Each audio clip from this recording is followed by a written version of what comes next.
He would cut her up for painter bait, but his wife was too tender-hearted to permit it. More the pity. Simon advanced, changing his tone, speaking softly, soothingly. Sugar bobbed her head and stamped, but stood still. Seizing the halter, he wagged a finger in her sassy eye. "One more fuss, just one, and so help me, wife or no wife, you'll be in a mountain lion's belly faster than I can say Andrew Jackson." As if she understood, Sugar bowed her head. Some might think she was being penitent for her sins. Simon knew better.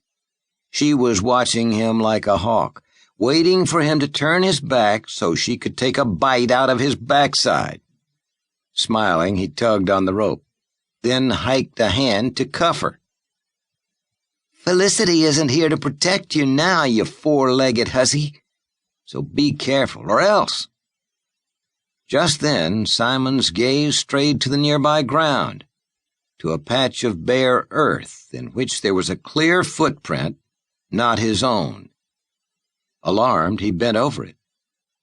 Visitors to the Garden of Eden, as he called the lush valley in which he had settled, were rare. His mentor and his mentor's wife came by once a month, as regular as clockwork. Occasionally, a white-haired old mountaineer, older than Methuselah, stopped by for a visit. Otherwise, except for a rare trapper or trader now and then, Simon saw little of other white men. So he expected the track to be that of an Indian. Only it wasn't. Indians never wore boots, and this was clearly a boot print.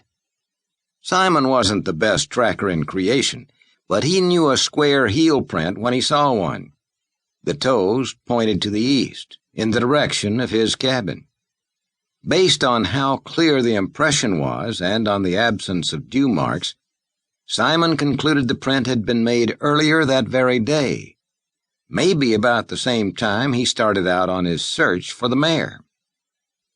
The thought of a strange white man lurking in the vicinity of his lovely wife goaded Simon into hurrying to his sorrel and quickly mounting.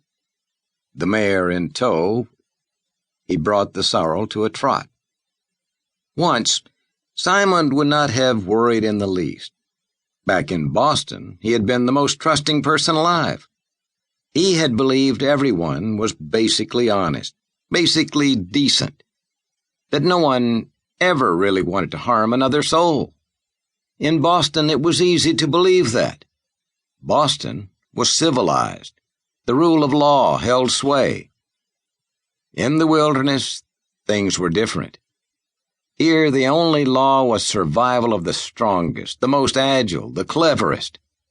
Life was a constant struggle. Tooth and claw and cold steel pitted men against each other and the elements.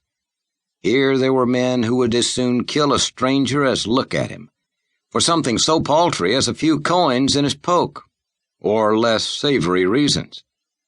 Simon had learned his lesson the hard way. His beloved had been captured by slavers. If not for the timely help of his mentor, she would probably be the wife of a Comanche warrior or living in virtual slavery south of the border. Learning the truth about human nature had shocked Simon. 2 decades of culture and polite society, 2 decades of church and Sunday school, had given him the illusion people were much nobler than many actually were. Truth was, some men were beasts. Truth was, some women were beasts. And they liked being that way. Simon could never understand people like that. His upbringing had been devoted to the golden rule, always do unto others as you would have them do unto you. He was always nice because he liked being nice, and he wrongly assumed everyone else felt the same. Ahead rose a hill.